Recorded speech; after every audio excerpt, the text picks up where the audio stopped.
everybody, and welcome to today's From Boxes to Butterflies. I'm really excited about my guest today. It's somebody that I know, but like a lot of these, it's kind of that first conversation, that first time we finally get to talk. And well, I guess really what it comes down to is you get to join us in that initial conversation. Uh, as I always do at the beginning, I like to start off with a few announcements to just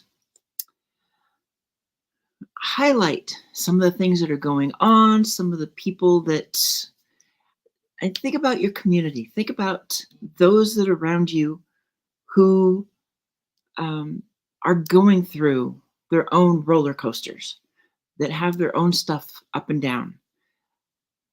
How do you approach them after those initial setbacks, those initial times when they need help?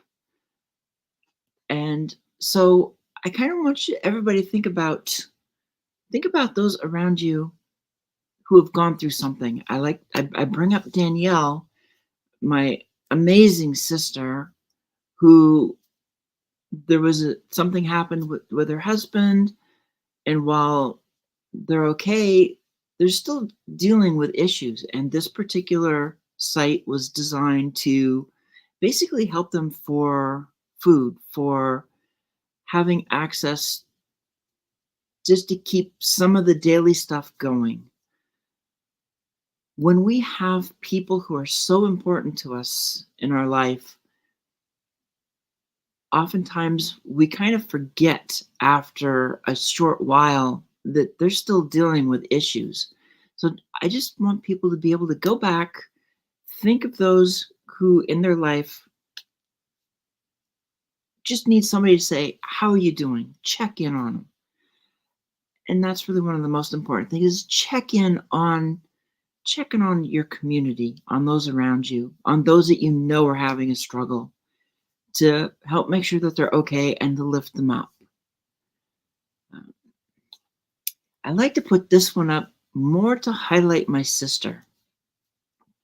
Yes, these magazine articles, they're in premium journals, and it was a wonderful opportunity, but it would have never happened without Dr. Constance Leland. Without my sis, without Constance, this would have never happened. And I work with her. She has access to premium magazines, which is a pay to play, but we're not paying the rates that most people do. CJ knows how to get a good deal. I mean, she's a queen of a number of things. The queen of publicity. She's, in many ways, she's the queen of deals too. So if you're looking to get your own self out there, publicity, what can be done to spotlight you, this is a great way to do it. Touch base with CJ, DM her, see what kind of a deal she's got, figure out what kind of magazines you want, and if you're ready, this is the time to touch base with her and boost your publicity. I also want to talk a little bit about publishing and writing. I mean, I am now a 5-time international best-selling co-author with 5 different anthologies. I have 3 solo books, and you can see those at the bottom here: Faith of the Butterfly, and then my Armor of God series. But the one that I really want to bring up right now is our current anthology. CJ and I, we're working with authors now. The authors are writing, but we haven't really closed the door on new authors to join us yet. Really, as we've talked about this, the doors will close they'll close the 25th. So there's still a week and a half. If somebody really knows how to write, they want to be a part of this anthology, DM me, let me know. And the other thing is, when it comes to our authors, anybody who has worked with us on an anthology, there's already $100 discount at that point. So this next anthology, what we're doing now, moving beyond boxes, that journey to self-discovery, that understanding, that finding the moment when you understood. It's like you knew you were stuck, you knew where the controls were.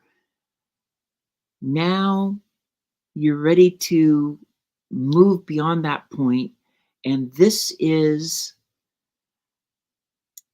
talking about that spark of awareness that you were aware you could take changes, make changes, and move beyond boxes. So that is our anthology. Going back to the previous one, though, we want to put this out because when working with Level Up Academy with CJ and I, we have our last anthology is now for pre-order in Amazon, in Barnes and Noble, and it will be in other bookstores. So we have anthologies that are available in bookstores, which is not a common thing. So we want to be able to, we're looking to get the pre-orders. We're actually going to do a book signing in San Diego on the 15th of June. There's going to be a number of authors that show up. I'm going to be there. Now is a great time to pre-order, and every purchase of this book through the bookstores for the physical copy, these purchases are going to help plant trees in Madagascar, which also provides jobs to farmers. Because that's the other thing we look at is how can we help the communities? How can we give back? And that's what we're doing with our anthology. But now I'm checking to see if my guest is ready, because right now it's just a picture of her. So it's not a live screen yet. And now I am going to bring up this week's amazing guest, Noni. And don't forget to unmute. Hi, Susanna. Thank you so much for having me here. I really appreciate it. And it's good to be here. Oh, I was so ecstatic when you're like, "Yep, I can be there. I'd love to do it," and away we go.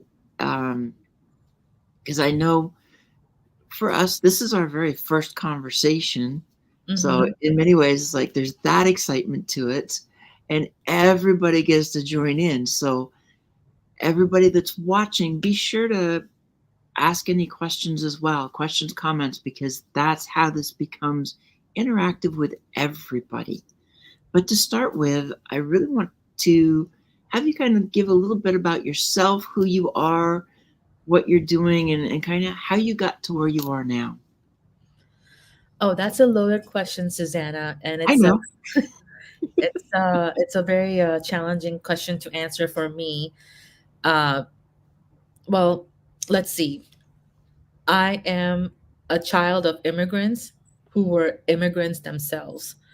So it's like two different layers of immigrations happening from two different countries, and then that's what happened before we moved to the United States at in '99 when I was 14. So so that's one aspect of me, and I hope my light isn't really blocking too much. And so the other thing is, I used to think that this is a very unfortunate characteristic where I have a generous heart, and that's not something that a lot of people are accustomed to.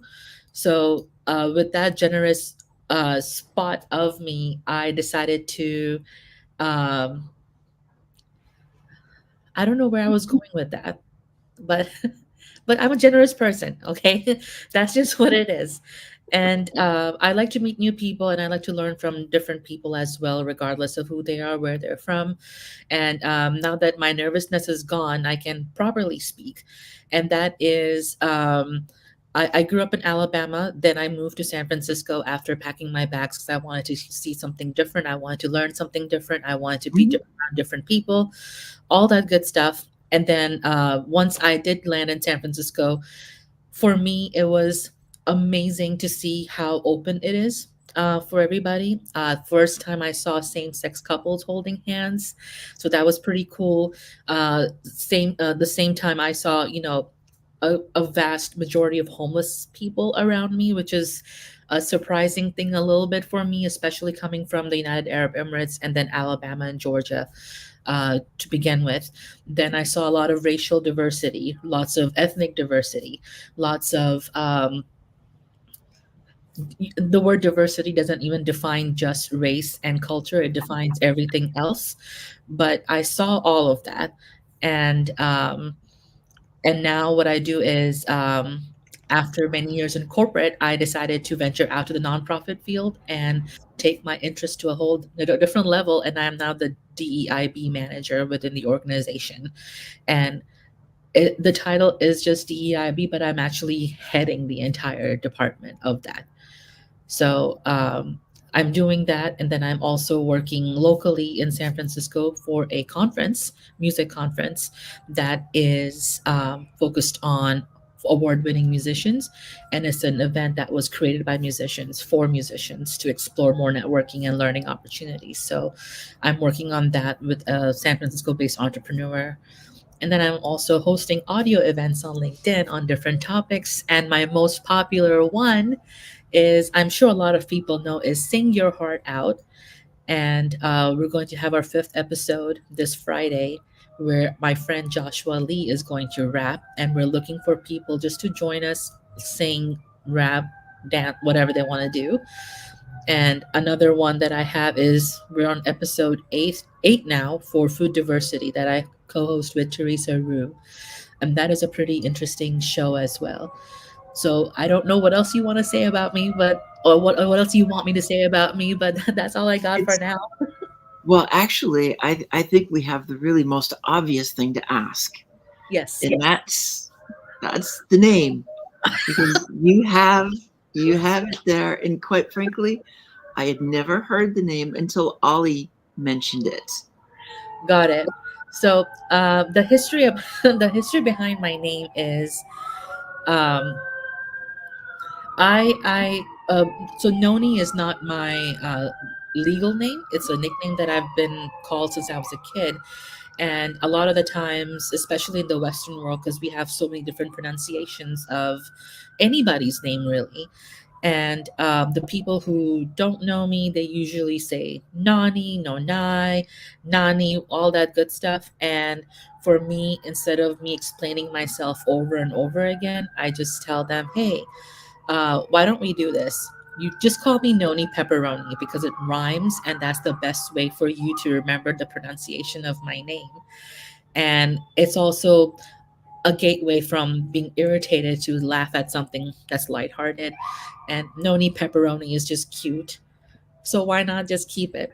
And that's how Ollie knows about it. That's how Marsha knows about it. Just Peter Right. Mulfuller, if he's here, just anybody who knows me on LinkedIn knows that it's now Noni Pepperoni, so they can stick up for me.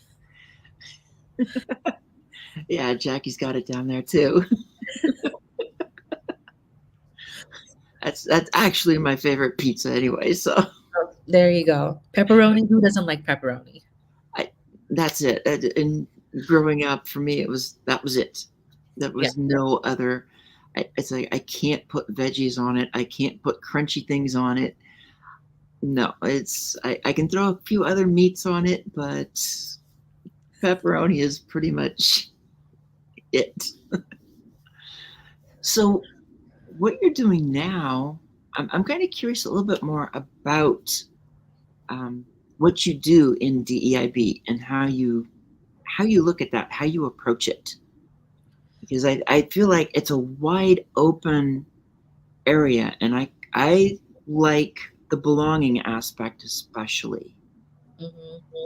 Absolutely. So, for me, I, I said earlier that I'm a generous person, And what I forgot to add is that I'm also an equitable and loving person. So whoever is around me, I want them to know that, hey, if they're going to be around me, they know that they're being advocated for, regardless of who you are. Now, being in the United Arab Emirates, as an example, of course, a Middle Eastern country, different cultural aspects, all that. We weren't really exposed, for example, to the LGBTQ plus community, and we weren't really exposed at that time when I was growing up to a lot of the um, African American population either. So, so those two topics, or those two groups of individuals, were very, very interesting to me, and I want to learn more about that. And when I did, and when I saw all the issues that were happening, that was just not okay with me. And what I did was, now that I became an adult, I can actually do something about it. So, in the corporate environment where I worked for over 8 years, when they initially started their DEIB program, I became the leader for the LGBTQ colleagues, and then I also supported the leaders within the African American group colleagues. So, and of course, people with disabilities, or individuals living with disabilities, I supported the leadership team on that one as well. Right. Uh, and what I did was, especially within the LGBT community, the corporation that I worked for was very, very conservative, to a point where that's not a reputation that we want to go by. And excuse my French, I didn't give a shit. And and what I did was, within their 30 years of existence as a company, I managed to bring a drag queen on site, on campus, in corporate America office, and I had a performance of that, just to prove a point that you just can't advertise DEIB and then just block off some things about specific communities. So I did just that, and it was favored all the way around. And I'm just like, you know what? If it works, it works. You just, the people on the top cannot stop me anymore, because the review is freaking amazing, and I want to keep doing that. So, more good work, great, everything fantastic. And then after that, I had held panels regarding LGBT leaders within the organization, and how they approach certain situations from their experiences, and what they would advise future employees. So that was one thing. The other thing regarding belonging and even inclusivity is, when I was in the group for employees with disabilities, there was one specific individual, and I'm very happy that he felt that he could trust me and come to me. He said that I am partially deaf, and I can't hear things sometimes whenever they're being said on Zoom. Are we able to have closed captioning available for people like me? Because I don't want to say disability, but I have to say disability, because he wanted I me to. totally get that. Yeah, but I will say it because he gave me the permission for it. He said, my disability is unseen, and there's a lot of people out here who may not be in my exact same boat, but they also have something that we physically cannot see, but they need accommodations and they need support. And so then I talked to him, I interviewed him for the entire corporation, and I published his interview on the internet. And that's where he basically requested and pleaded to have closed captionings. And I worked with the leadership team, and then they worked with whatever tech teams that they need to work with to establish the closed captioning platform. And also the stigma of, well, you can sit in the back seat, is exactly what he said. They're telling me to sit in the back seat because I can't hear, even though I should be on the front of the seat, so I can hear. Um, and what he told me was, during our learning and development phases or sessions, he would ask them if they can have closed captionings available. And they said, if you need closed captioning services, attend the afternoon sessions because they're slower over there. and you can get better access to whatever the hell they're saying. And that was a no-no. So definitely, I I'm listening to people regardless of whether I can be in their shoes and actually applying their needs where they're needed. And when I did that, I just got the most confidence I could ever get to support Mhm. my fellow colleagues. And I'm applying just that to a point where even my boss, who is the head of HR, I basically tell her, you cannot do this, whatever it might be. And even in my interviews, I talked about closed captioning as an example.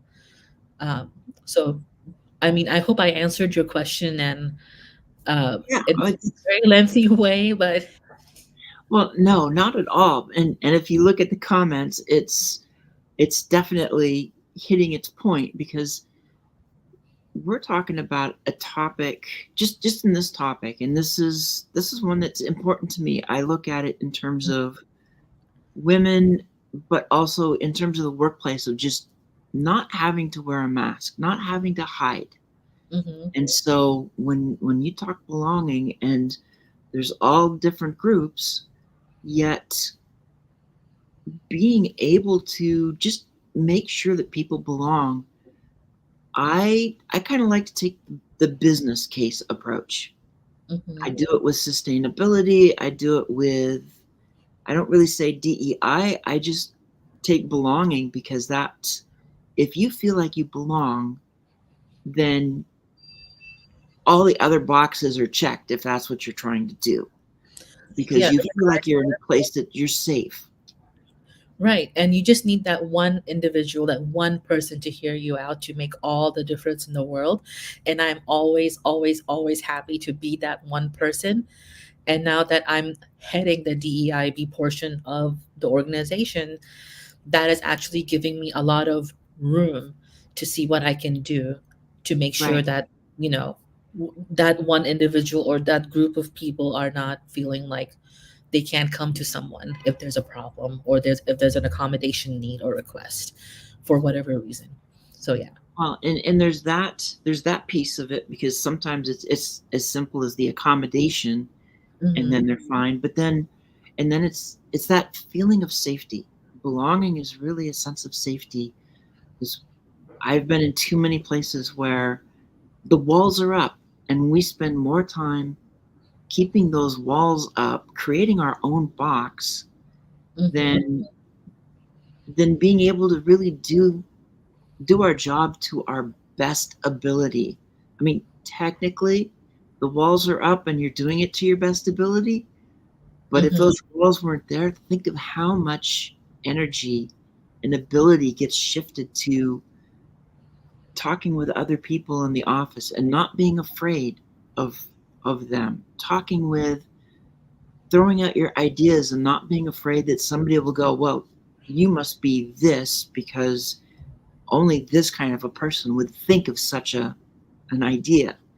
And I think a lot of people hold back what they really want to say, the greatest ideas, because they're afraid of what people might say, might do, how they might treat them. And it's all might because you don't know until Hmm. it happens.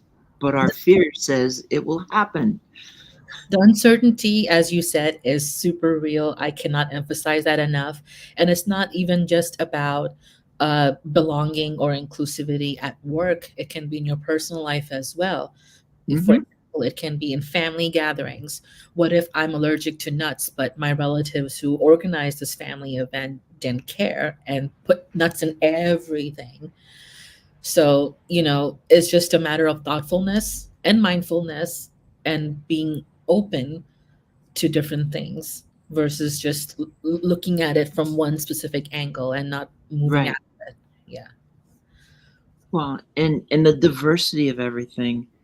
I mean, once those walls come down, I think there are some who are afraid that if people feel too safe, then they'll start airing. The dirty laundry. Yeah, it's like I was trying to figure out the best way to say it because like the garbage, the dirty laundry, which on the one hand, that is also a perspective because that is a perspective of probably leadership and certain other people that they don't want this happening, and yet all most people want is to just feel safe that if somebody finds out, it's no longer a big deal. If somebody walks up and says, I hear you are fill in the blank, that you can just look them in the eye and go, whether I am or not is really none of your business. Exactly. And I 100% agree. And, to your first question as well about what kind of work I'm doing and why I'm doing. And the perfect example I think that was triggering for me was when I first initially moved from the South, the deep, deep South, all the way to California, specifically San Francisco. Of course, it's a huge culture shock. And I'm not even going to deny that. I think it's pretty obvious that it's Yeah. night and day. So I was having a little bit of a tough time, excuse me, grasping the whole change because once again, very, very different sheltered suburban life versus city San Francisco life where everything is out in the open, everything is whatever, right? So that was very difficult for me in the very beginning to transition out of. And so I decided to seek some counseling support. And because my specific therapist was only available at a certain time, I had gone over to my employer at the time, which was a Starbucks retail store, and asked them if I could switch my shifts to accommodate my therapy appointments. So they said, okay, sure, sure, no problem. Great. Susanna, I kid you not, the very next day, one of my other coworkers came up to me while I was making a grande soy chai tea latte and was asking me, why are you seeing a therapist? What's wrong with you? So it turned out that that manager who I confided in about, seeking support and help, and that's why I wanted to switch shifts, he basically advertised my issue or my private conversation to the entire staff. So it wasn't just one person asking me, why am I seeing a therapist or whatever, but there were several other people who asked me, talk to me, save your money, talk to me, and I will help you. You just need someone to listen to you, right? Yeah, I'll lend you my ear, whatever. Which is a huge no-no and definitely something that I do not want anyone else around me to feel or be in a situation. Um, so that's kind of what the triggering part of it was, and that's what led to the intensity of why I do what I do. Well, yeah, and Jason's got it right here. It's that break of trust. Hmm. It's again that makes the place. You don't feel like, how can you feel like you belong in a place And this, when and Susanna, like I said, it was just a simple retail store. I was a simple barista, nothing fancy, nothing corporate happening. But can you imagine if it was actually an office environment, corporate or nonprofit, doesn't matter. Can no? you believe how that would have been? Um, so yeah, that I would like to think that I'm a gatekeeper of that information. So you come here, I'll gatekeep it, and then nothing goes out. It's the way it's supposed to be, and Mhm, especially with leadership, it's it's private information. You're mhm, just you're just asking a very simple question, and it says more in many ways about that person who's mhm, telling everybody than mhm. and it says a lot about the organization then too, if they're allowing these kind of people to create an unsafe atmosphere. Absolutely, 100% agreed. And I'm also a big time artist. I love all visual arts. So I try to, represent myself as that all arts or all visual arts person. And that is something that I think a lot of people in the corporate world did not appreciate, especially when you're talking about your interests on social media. And so when I earlier said that I don't give a shit anymore. That's when I decided to do my food diversity audio room. That's when I decided to do my Sing Your Heart Out audio room. That's when I decided to do my Dance Your Way to Happiness audio room. And there's two others that I'm thinking about, but they're not there yet. So within these different areas of audio rooms, I've met so many amazing people, networked with so many amazing people, learned so many amazing different things, such as you and the other people in the audience right now. All amazing people. So um, whenever I see an organization telling me not to do something, I feel like a rebel and saying I'm gonna do it anyway. Fire me, I don't care. They can't really because it's a fun thing that I'm doing that's relatable to almost anybody. So yeah. No, and I like that, as you say, the rebel part, and that just kind of gives a broader context of the things that can be done on LinkedIn and other social media platforms with these audio rooms, because I see the audio rooms much more. I have, I mean, for me, it's harder to get into those because I've I've grown up all my life of everything I said was always wrong anyway. Hmm. So it's very hard for me to get on stage. It's very hard to go. It's like, why go into an audio room? Because number one, I can't do anything else. My brain just cannot cannot work and listen to chatter like that at the same time. Concentration has to go one way or the other. And then to actually get on stage and talk, it's almost like pulling teeth because it is that fear factor. It's like you can show up, you support, but um, the conversation part is the hard part for me. And I totally get that, Susanna. I absolutely get you 2000% on that part because just like you, I was told growing up that whatever comes out of my mouth is all a disaster. It's all completely wrong. You know, it's invalid. Um, so I totally get that perspective because, like I said, I grew up that way as well.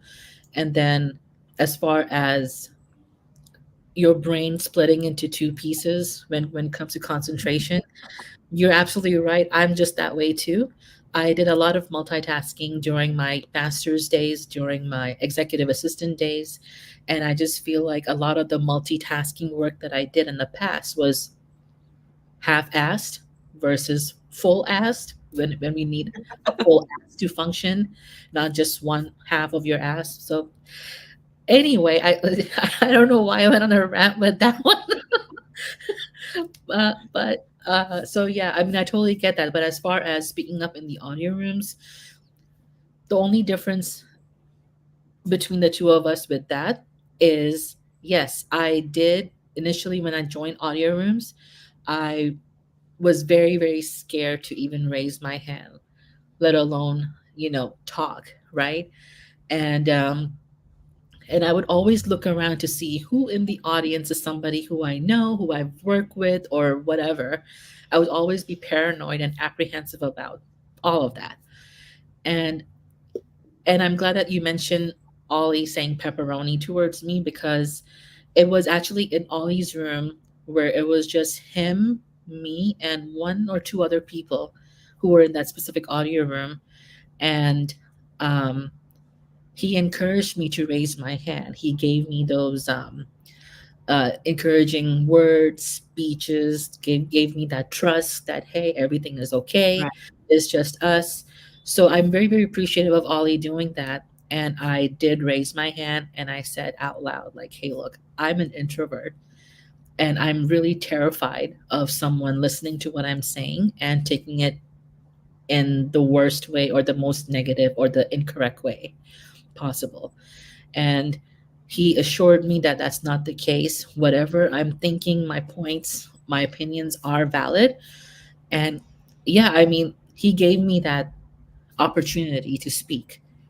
And I started attending specifically in the very beginning his audio rooms first, just to get a little Right. bit more of a sense of, understanding and letting go of some fears, which will take forever because, we grow up with all these negative thoughts in our heads. And that took a while for me. And I'm not going to lie that it wasn't easy. I mean, it wasn't difficult, it was very difficult.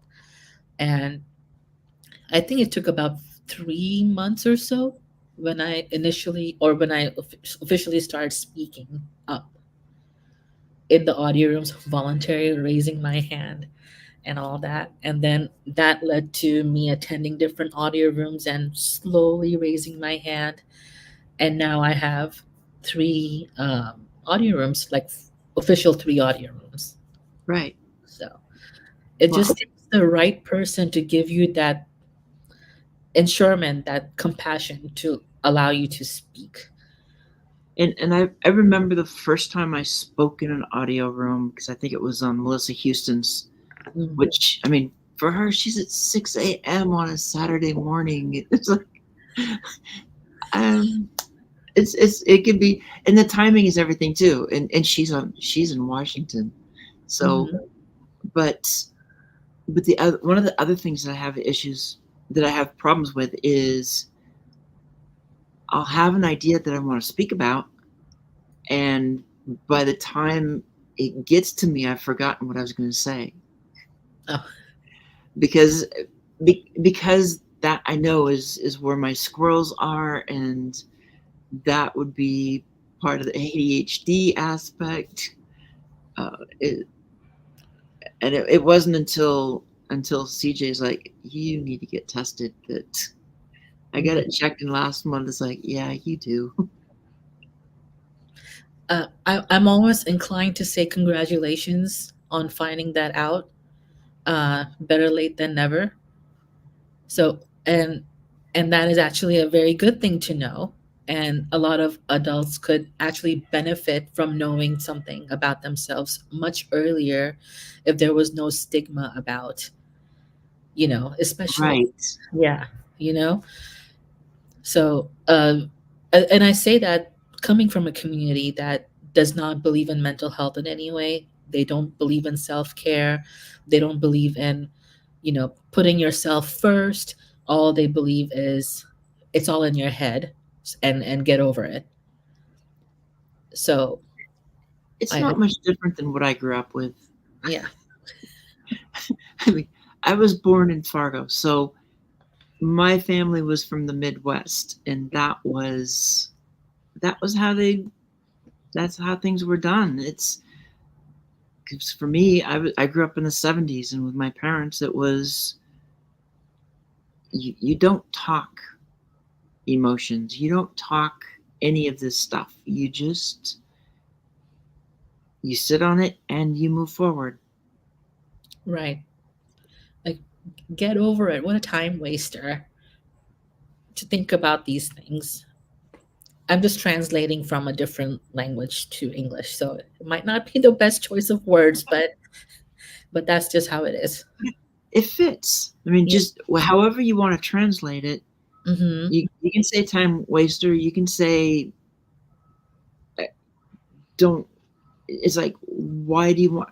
The other thing is like, why would you want to bother other people with your problems? Right. They're your problems. Why are you, uh, projecting them on someone else?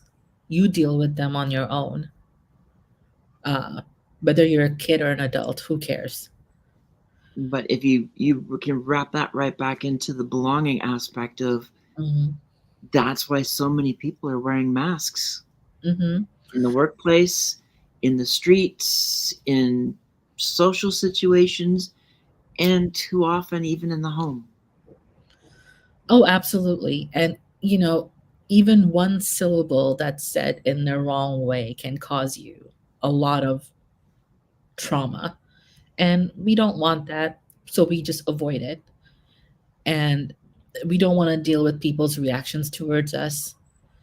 And it's just easier to sit at your studio by yourself alone watching TV, versus dealing with anybody out there. So I get it. I totally get it. Been there, done that. And I don't want the people who I'm working with, especially the younger generation, uh, they come talk to me privately about things. And I don't want them to be in under any situation or under any impression that whatever they say to me will be advertised to the leadership team. So yeah, that's the culture I'm trying to build. And that's the way the culture should be. Mhm, It's because, like I said, if you don't feel safe in the environment, mhm. who can you talk to? It's just a case of put on a mask and slog through it. For sure. And I just put my curly hair on in front of me. Like, hey, figure out stuff and and then forget about what I have to say. Just look at my hair and move on.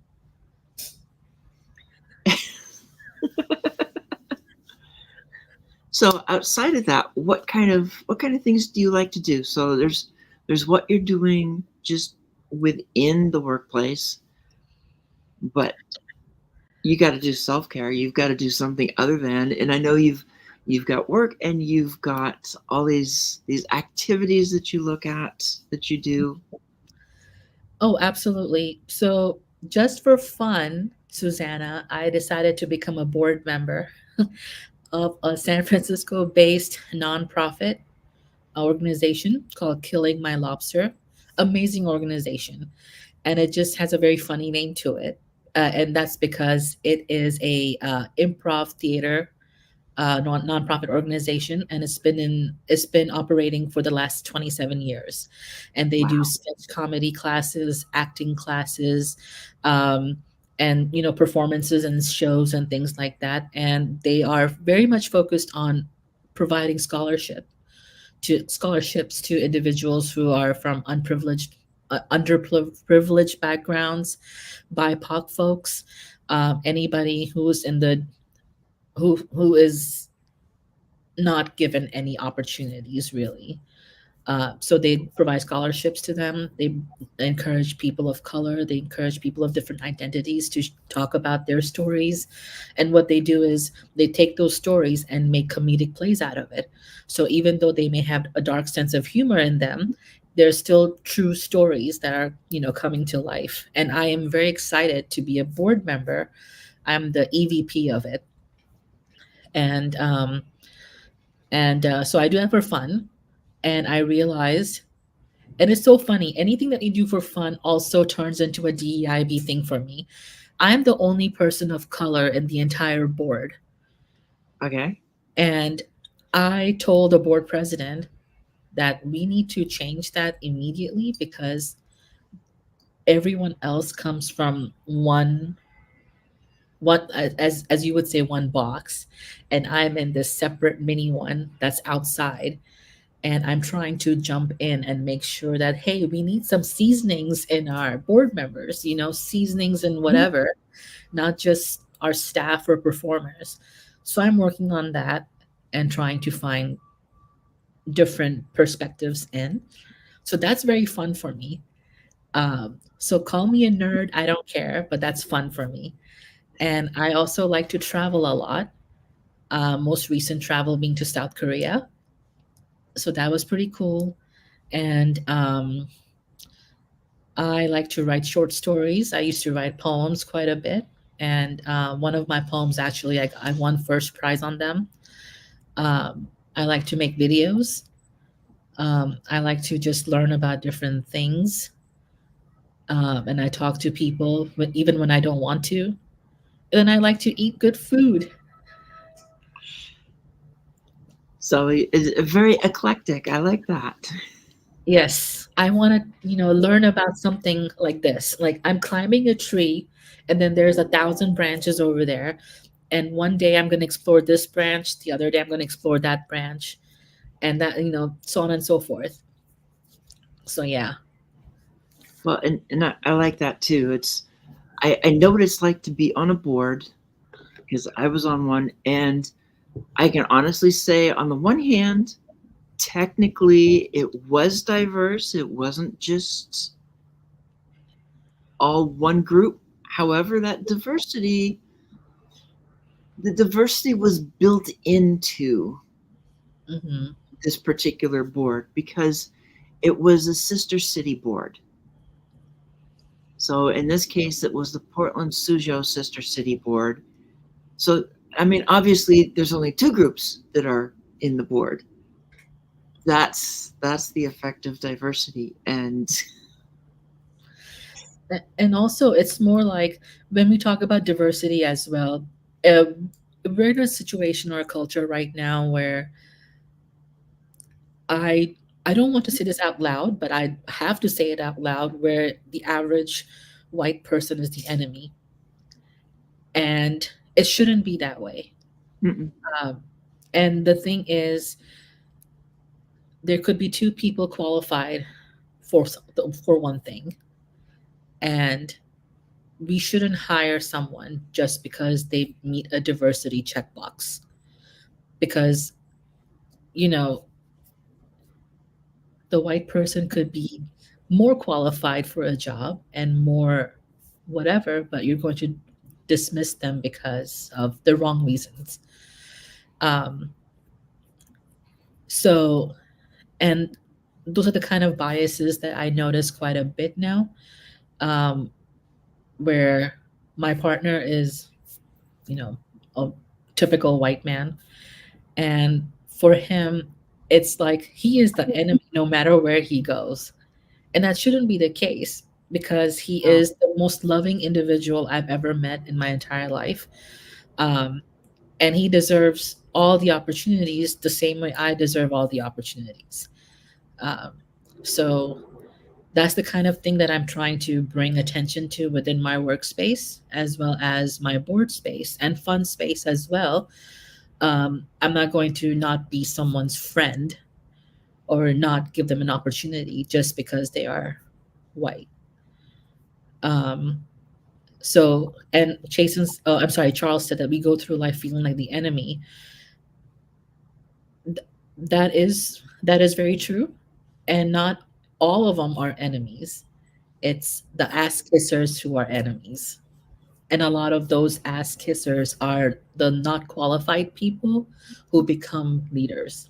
Those are the enemy, not humble and lovely people like Charles or Chasen or whomever. Um, so I'm trying to basically break that barrier down that you to avoid dismissal of talent just because they're of a particular race or ethnic background. Because we're all talented in different ways, regardless of identity, culture, color, Right. abilities, whatever. So I just come back to the whole diversity thing because that applies in anything and everything that you do as a human being. Well, I'll take it to the other side in that I know I've written posts on this too, where you can have somebody who they have that language barrier. Yes. So it's like it doesn't matter at this point where they come from. They Hmm. have this language barrier, and too often somebody will hear them speak, and because it's not perfect English, they've already had a demarcated or whatever against them on intelligence when they might be the smartest person in the room and the only person that can give you the actual answer design, whatever it is going to fit that role and then some. I agree. I absolutely agree. And I can actually give you two examples of that if we have time. Yeah. Uh, so one example is this happened about 3 years ago, and I was supporting the head of appraisals, and we were hiring for a senior manager position, and the top two candidates were um, a white man and then an Indian man. Great, perfectly capable human beings. So it came down to the last final round to decide which one would be better. One of my friends, who was also a coworker of mine, she was in the panel of this interview, and the moment the interviews were over, she ran up to me and she said, "Oh my God, please, please, please tell your boss not to pick the Indian man." And she was Indian herself. "Please do not pick this Indian man. The white guy isn't that great either, but if we had to pick someone, please do not pick this Indian man." And I had to calm her down and ask her why. And she said, because he ignored every single question that I was asking. And if even if he decided to answer that question, he would look at my male counterparts and answer them when it was my question. And he's going and we're in the same team. Right. Whereas male counterparts are from different areas just for, just for a diverse background perspective and kind of learning different things from different ways. But he would answer questions looking at the male counterparts who have nothing to do with our department instead of me when I'm the one who's going to be working with him 24/7 and w- understanding what we need to do. And and plus, you can tell that he is very derogatory towards women, and it's not going to work because his team would be all women. It's going to be a business centered thing, and it's going to be all women. I do not want, not just me, but my fellow women colleagues to be in a situation where they're consistently stressed out and consistently in a situation where they would be belittled. And she was freaking out. Like her panic mode was, whew.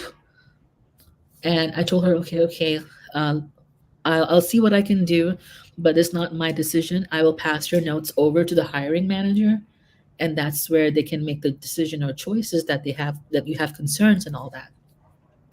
He ended up not getting hired because I scheduled a one-on-one with my colleague and my boss together because I this is not my place. It is for them to talk. Mhm. And we ended up hiring the other person, and she was happier, but again, she was like, whatever. He was the best we could do, so he's here, but at least he's not talking down to me all the time. So that's one of the justifications of why we really need to consider candidates based on talent, their personalities, attitudes, and being open to suggestions and feedback, which this Right. individual currently was obviously was not. Um, so that was one decision that was made, and I totally am blanking on the second one that I had in mind. It's okay. And as you were talking about it, and I'm thinking about this, it's the thing about hiring too, and I think part of it is a problem with the hiring process when some of them drag everything out is because they're trying to make sure they get the right fit, or they say they are. Mhm. Yet, if they had picked the other guy in that example, you're probably looking at a complete turnover of the whole department. How much is that going to cost? Mhm. What is so suddenly it's not just the cost of the new hire who's coming in, it's the cost of each person who leaves, which I've heard could be at least 1.5 times a person's salary. Mhm. And depending on how long they've been there, that knowledge has a cost that is irreplaceable. It has to be rebuilt from the ground up.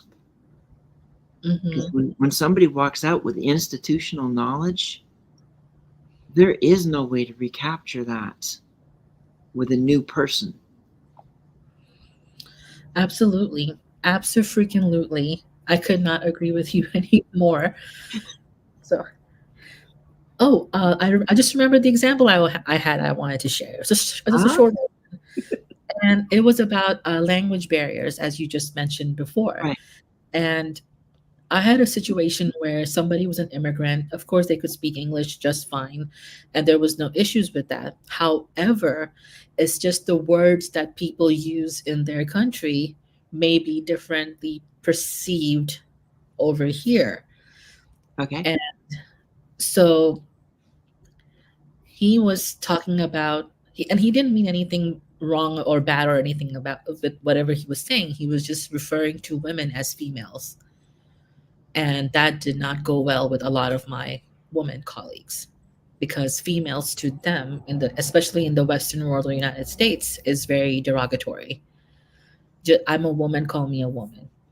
I'm not a female. Um, so that didn't go too well. And also, there were just a few other words that they were saying that did not really translate well in our office when all they were doing is using the using the words and the way they communicate back where he was from over here, and that just wasn't translating well. So an HR issue happened, and luckily I had enough time to actually work with this individual prior to all this to understand. And I also grew up in a culture where it was the same type of language used. So, Right. but I came to the US when I was 14 and I had enough sense of what is being, trying to communicate. And I helped that person realize that they're not trying to demean you or belittle you or look down on you. It's just how they say women back where they're from. So if it's something that that person needs coaching on, look at it that way versus just immediately complaining about them. Or try take a step back, understand where the person is coming from, or try to get what they're talking about instead of just rush, rush, rush HR immediately. That's not a good, partnership or relationship to have with your coworkers. Right. Well, So, and in this world, I think there are probably some people who are just looking for, for trouble, yeah, they're looking for it. They're looking for that opportunity to get in front of HR with a complaint right? for whatever reason they want to. Not realizing that the more they complain about somebody, the more they look bad, not the person that they're accusing. So, yeah, but that's a whole different story that for a whole different day. But Well, yeah, I mean, there's lots of stories, Mhm. and when it comes to this particular topic, because it's all part of that. Um, this is why I took the fostering community out of what you had written. Mhm. Um, in fact, I can't remember if I took it from what you wrote or from your profile, but anyway, it just seems to fit, and to me, belonging is the bottom line of everything. Mhm. I like it.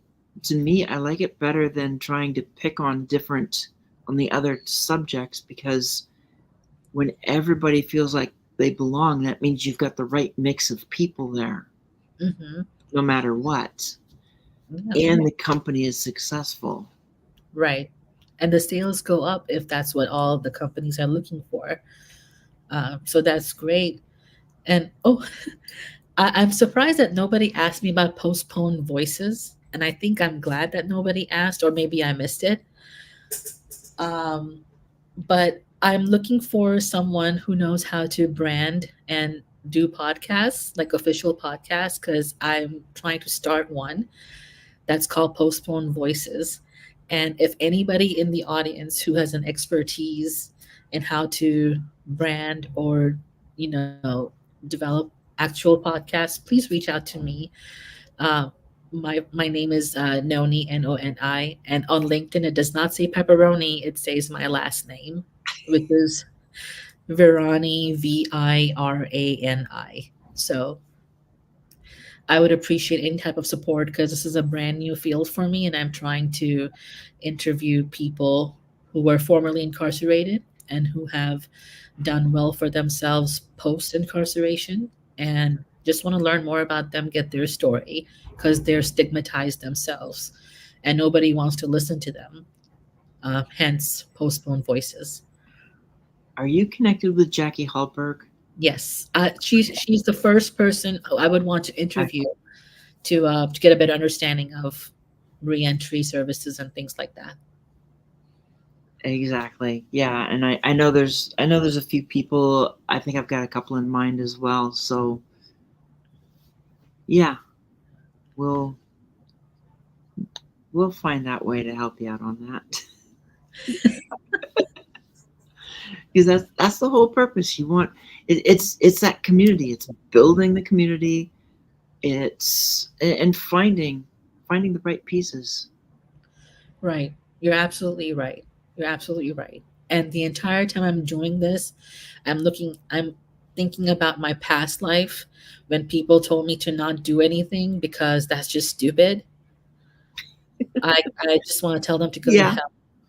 The whole concept is go to hell so I can be happy. yeah. And I know I can see he's talking Chris Hennessy, and I know of Chris Hennessy, and quite frankly, he fits he fits exactly what you're talking about for um, the postponed voices. So Mm, actually, with Chris, he's somebody that you might be able to talk to on both sides of what you're looking for. perfect. Who would have thunk? Who would have thunk? But yeah, I because I've seen a lot of people, and I know he's got a lot of focus.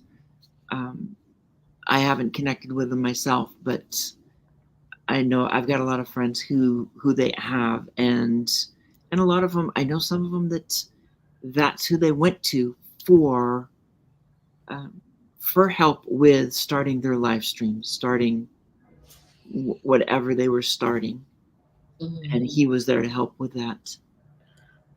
That's great because I'm also working with my other boss for the music adventure, the music conference, and I'm trying to promote him as well through live streamings and all that. And I want to bring in. I'm with that series. I'm trying to bring in Grammy award-winning musicians who are all going to be in the conference, and it would be cool to get to talk to them and people asking questions and learning more about them. And I just didn't know how to do that because LinkedIn audio events are not enough. And I'm thinking about YouTube podcasts and things like that. Yeah, and there's a couple others which I already know you know Crystal. So, Yeah. but yeah, it's a great. There's a lot of amazing people here. Um, who knows what's going to happen once you start connecting and I will build my own goofy brand called Noni Pepperoni because apparently it makes people laugh. So I'll also do that eventually and have fun stuff over there. you may as well. It's Might going as to well. be because that's what it is. You got to have fun doing this stuff. Right. That's Right. really what it comes down to is having the fun. That's why I love working with CJ so much because everything we do is just it's a freaking blast. I can imagine. And I love being here too. And I want to thank you for having me. I really appreciate it, Susanna. And I'm glad I was available to do this today. Oh yeah, I'm so happy. I mean, I everybody that's lined up right now, it's going to be it's going to be a very fun couple of months. I know Chasen's got a spot down the road, and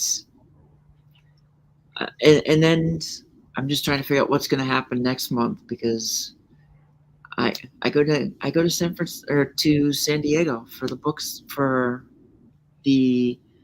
signing for Beyond Boundaries, For and sure. that's going to be it. Plus, I have to make sure I pretty much bring all my copies of it so that they can be signed. I'm not one that went for the um, sometimes when they do these anthologies, you can get authors copies at a reduced price, but we had a whole lot of stuff going on because this is our first one, Mhm. and having it in the bookstores, going through the process. Now we're figuring out what we want to do with subsequent books and how we might do that and do the same thing. So we're always looking to do something different, something new, and that just means everything is freaking exciting. Oh, absolutely. I am very excited for you for your second anthology series. Um, so yeah, I can't Yeah. wait for it to come out. Well, and I love this second anthology series because I always talk about it as the prequel to the one that just came out. Hmm. And having it as that, and the fact that, I mean, it's because it's just CJ and I doing all the editing and everything and working with the authors.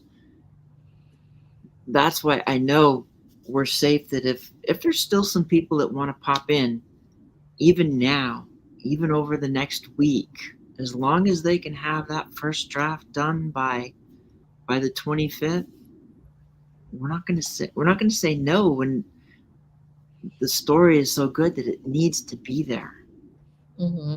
So yeah, we and we keep everything as cheap as we can because we want the authors out there. We want to get these stories out there because somebody needs to read them. That's what I love about our approach to anthologies. We know there's somebody that needs that story, and if we can be the ones to help get the book out there and get it into the hands of the person that needs it, that's looking for that guidance, we don't have to know that it happened. We just want to make sure that it's there to happen. Oh, absolutely. 100%. 100%. So, But we've gone over, so I want to make sure everybody knows how to get a hold of you, what's going on, and if you have any last nuggets or not, that's fine. But yeah, oh, absolutely. And I mentioned earlier that my name is Noni Virani and Virani. Please do not look for Noni Pepperoni because she does not exist on LinkedIn. Just she exists verbally only. And I have my audio rooms, Food Diversity, on Thursdays at 12 p.m. Pacific. And then I have my audio rooms Friday nights at 9 p.m. Pacific called Sing Your Heart Out. And those are amazing because we get people from all over the world during that time join us and sing songs. And in whatever language, whatever genre, all any ability, they can be bathroom singers, they can be car singers, doesn't matter. um, and that would be great to see you all there. And also, if anybody has any, like I said earlier, any recommendations for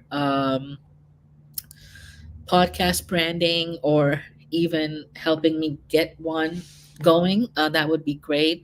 I am interviewing or pre-interviewing one of my interviewees today, and just to get a better understanding of his life before I go public. So yeah, I mean, I'm always open to networking. I'm always open for collaboration on anything. Friendship the tree. So you're welcome. Be my friend. yeah, I'm so glad you All were I have. here. Yeah, you froze just a little bit, but I mean that's technology for us. Oh, And it's just been great having you here and getting to know you, and um, yeah. And then next week I've got somebody else lined up. It's gonna be fun.